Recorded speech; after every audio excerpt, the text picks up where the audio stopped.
Now, I'm not saying that here in this program, when it's over, you'll be able to put your attention on having a new BMW in your driveway when you get home, and it'll be there. Although I'm not saying it won't happen. My wife knows how to do this.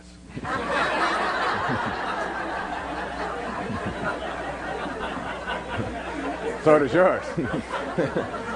I just follow her around saying, how do you do that? Okay. So I'm not saying it's not possible. But what I'm suggesting here, in sort of a humorous way, is that there is the possibility of reducing the amount of time between what it is you put your attention on and having that materialize or show up in your physical world. And what I'm also suggesting is that there is within each and every one of us a capacity to be able to put our attention, our energy, our thoughts, whatever you want to call this invisible world, on what it is that we would like to create or manifest and have it show up in our lives. And in order to get to this place, we have to first of all banish the doubt that it's possible and shift from a belief system to a knowing. Now, a belief system is one in which everything that you walked into here this evening with is that you believe in. It is just a belief. Generally is something that has been handed to you by someone outside of yourself. So the tribe, whatever tribes that you showed up in, have taught you and testified and given their experience and told you this is what is possible, this is what is real, this is what reality is, this is your agreement with reality. And we buy into these belief systems, and we literally live by these things.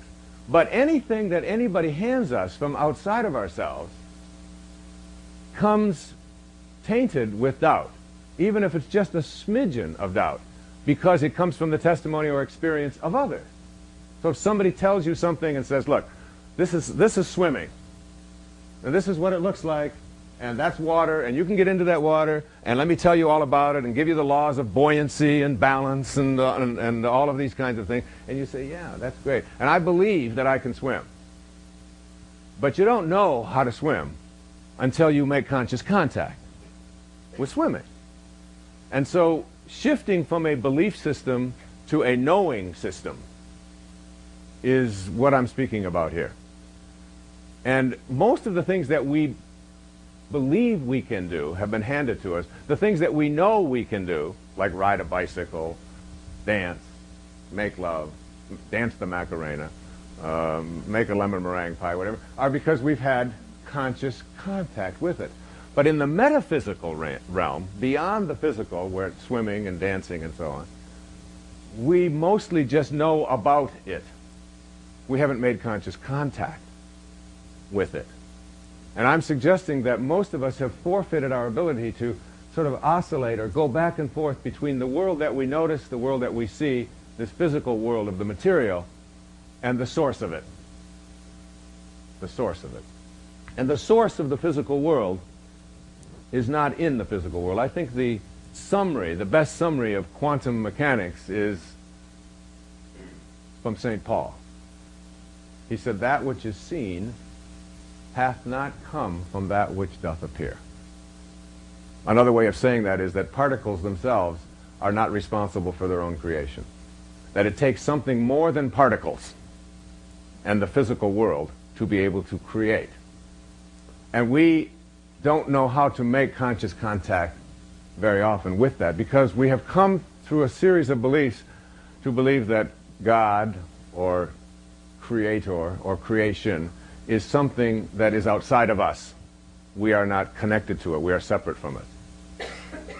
This is what the difference between ego, which is this physicalness that we're in, and the highest part of us, which is the part of us that is the observer, the witness, the noticer.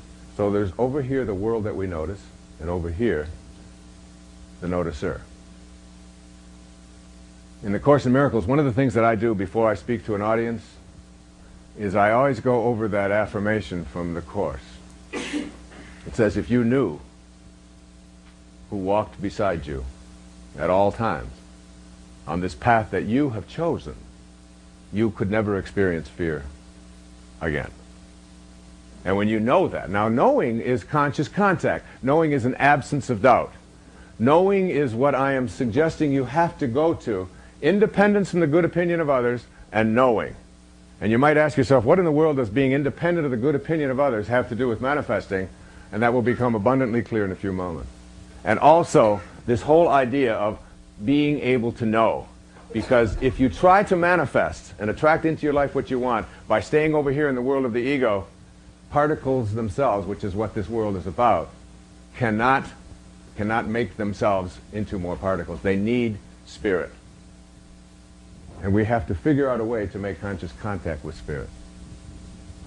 So, what I suggest is that there is a method, there is a way to get past the belief system and into a knowing. The knowing that I'm speaking about, you know, it is said when Jesus would approach a leper, he didn't approach the leper and say, you know, we haven't been really having a lot of success with leprosy lately.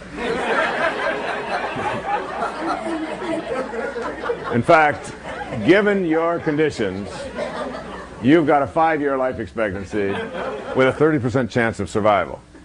There was none of this. You can see all of the doubt that is involved in this kind of an approach to healing. What Jesus would say is, you are healed, and healing would take place. Same with St. Francis. And I talked to a great kahuna in Hawaii 2 summers ago, who was at a talk that I was giving, and I asked him, how do you get to be a kahuna? Would you take Kahuna 101? I mean, and he said, kahunas are raised on knowing, not on doubt. And he said, when in healing, in the healing world, he said, when a knowing confronts a belief in a disease process, the knowing will always triumph. And we bring knowing to a disease process. Now, it takes an abandonment of tribal consciousness and all of the belief systems that you've had to let you get to a place where you are willing to say, I know that I can heal myself. I know that I can attract into my life what I would like. So what I'd like to do in the remaining time that I have is I'd like to present to you a means for putting manifesting into your life based upon knowing and based upon being independent of the good opinion of other people, and bring it all together. And it goes like this. This has been my observation. What you really, really, really, really, that's 4 reallys, want, you will get. Now the 4 reallys stand for this. The first really stands for wish. I wish I could get a promotion. I wish I could get rid of this cold. I wish I could make more money. I wish I could have a better relationship. I wish. We start with a wish. So that's the first really. But you need all 4 to manifest. So just wishing is not good enough. You have to go to the second really, and the second really is called desire for me. And desire is different from a wish in that with a desire you are willing to ask. Ask and you shall receive. And those aren't just empty words from a spiritual text. They literally work for me. If I am in a place where I'm writing and I don't seem to know what direction to go, or I don't have the right information or whatever, I ask. And invariably after I ask, the telephone rings. It happened, what, last week or 2 weeks ago or so. I was sitting in Marco Island. The only person that on the planet who had my phone number was my wife and my other wife, Deepak.